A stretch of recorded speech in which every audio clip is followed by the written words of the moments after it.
હડતાળથી પરેશાન જનતાની।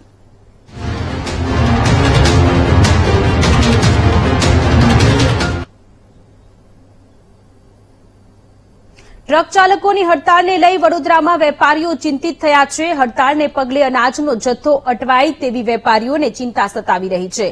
માલ પૂરતા પ્રમાણમાં ન મળે તો થઈ શકે છે હાલાકી। હાલમાં વડોદરામાં હડતાળની અસર નથી। નિમેશ મહેતાનું કહેવું છે દેશમાં જે રીતે ટ્રકની લાઇન છે તે ચિંતાનો વિષય છે।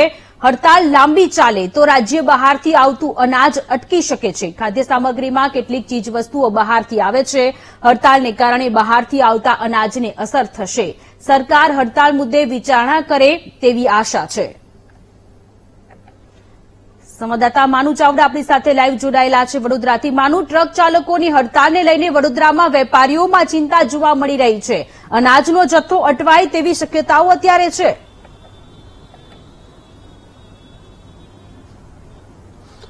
સોનલ, કેન્દ્ર સરકારનો જે એક આ નવો અકસ્માતને લઈને કાયદો આવી રહ્યો છે ને એના કારણે ગઈકાલથી જે ટ્રક ચાલકો છે હડતાલ કરી રહ્યા છે। વડોદરામાં હડતાલની અસર નથી, પરંતુ દેશમાં જે રીતે ટ્રકોની લાઈનો જોવા મળી છે, ટ્રકોના થપ્પા જોવા મળી રહ્યા છે, ત્યારે આવાગમન એટલે કે આયાત નિકાસની જે ચીજ વસ્તુઓ છે એના ઉપર મોટી અસર પડી શકે છે। વડોદરા શહેરમાં 25 લાખ જેટલા લોકો વસે છે। આ ઉપરાંત જિલ્લાની પણ જે જનતા છે વડોદરાથી અનાજની ખરીદી કરે છે। વડોદરાના હાથીખાના અનાજ માર્કેટ છે એના પ્રમુખ નિમેશભાઈ મહેતા આપણી સાથે જોડાય છે। નિમેશભાઈ, શું કહો છો, ગઈકાલથી હડતાલ શરૂ થઈ છે, કેટલી આની અસર થશે આગામી સમયમાં જો વધારે હડતાલ ચાલી તો? ચોક્કસપણે કે હજી હડતાલ ગઈકાલથી શરૂ થઈ છે, પરંતુ આજે ઠેર ઠેર ચક્કાજામને કારણે મહારાષ્ટ્રમાં નાગપુર, ચંદ્રસૂર આ બધા જિલ્લાઓમાંથી અત્યારે મોટાભાગે ચોખાની આવક છે। એવી જ રીતે સાઉથથી આવક છે, રાયચુર જિલ્લામાં આ બધી સાઈડથી, યુપી અલ્હાબાદ બાજુથી આ બધી જગ્યાએ ઘણી જગ્યાએ ચક્કાજામ થઈ ગયા છે, જેને કારણે માલોની આવકો ધીરે ધીરે રોકાય। હજી વડોદરા અને એની આજુબાજુમાં મધ્ય ગુજરાતમાં એટલી બધી ઇફેક્ટ નથી, પરંતુ ધીરે ધીરે અમને એવું લાગે છે કે ચક્કાજામ અને આની અસરને કારણે માલોની આવક બંધ થશે। આજે અમે ફોન કર્યા છે તો કોઈ નવો માલ અમારો ભરવા તૈયાર નથી, તો જેને કારણે અઠવાડિયા 10 દિવસમાં આ પરિસ્થિતિ રહેશે તો ચોખાની ભરવાની સિઝન છે, તો એને કારણે ભાવો વધશે, માલ નહીં મળે અને એને કારણે કૃત્રિમ તેજી આવશે।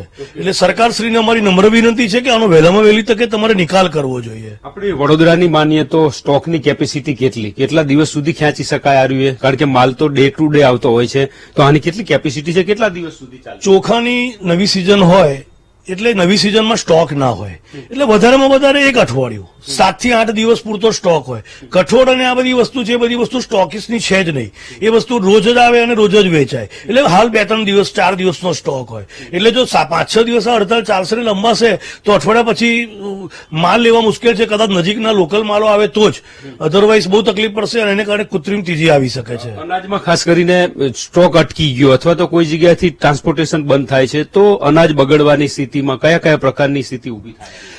એટલે અનાજમાં, કઠોળમાં એવું છે કે કોઈ માલ કોઈ જગ્યાએ વચ્ચે અચક્યો છે તો અત્યારે કોઈ પણ પ્રોડક્ટ બને છે તેમાં મોઇશ્ચરાઇઝરનું પ્રમાણ હોય છે, તો જેને કારણે બગડવાની શક્યતા રહે છે। એટલે જો એ વસ્તુ અઠવાડિયામાં અહીંયા ના આવે તો બગડી શકે છે। જ્યારે ચોખા બધી વસ્તુ બગડવાની નથી, ચોખાને બધી વસ્તુ, પરંતુ એ વસ્તુ કૃત્રિમ તંગી પેદા કરી શકે છે। કૃત્રિમ તંગી પેદા થાય તો પુરવઠો અને માંગની જે સ્થિતિ છે એ ખોરવાશે તો ભાવમાં શું અસર પડે છે? ચોક્કસ વાત છે કે ભાવ જેની પાસે માલ હશે એનો લાભ લેવાનો પ્રયત્ન કરશે અને એ વધારે પ્રયત્ન, હોલસેલ વેપારી નહીં લે પણ રિટેલમાં જશે, માલ નહીં હોય તો એ કદાચ કિલોએ 2 રૂપિયા 5 રૂપિયા વધારે લેવાનો પ્રયત્ન કરશે।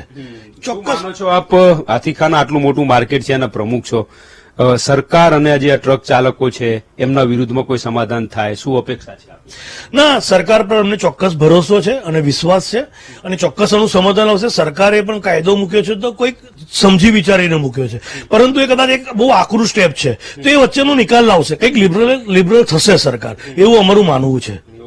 સોનલ, વડોદરા હાથીખાનાના પ્રમુખ નિમેશભાઈ મહેતા સ્પષ્ટ રીતે કહી રહ્યા છે કે આગામી 4-5 દિવસ પછી જો હડતાલ ચાલુ રહે છે તો જે પુરવઠો છે, અન્ય રાજ્યમાંથી જે ચોખા આવે છે, અન્ય અનાજ આવી રહ્યું છે, એની અસર ઉભી થઈ શકે અને કૃત્રિમ તંગી ઉભી થાય તો છેવટે ગ્રાહકોને પણ મોંઘા ભાવે વસ્તુ ખરીદવી પડે એવી સ્થિતિ સર્જાય છે।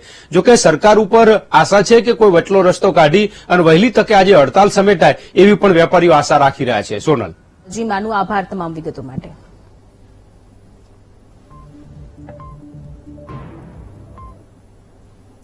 ઈંધણની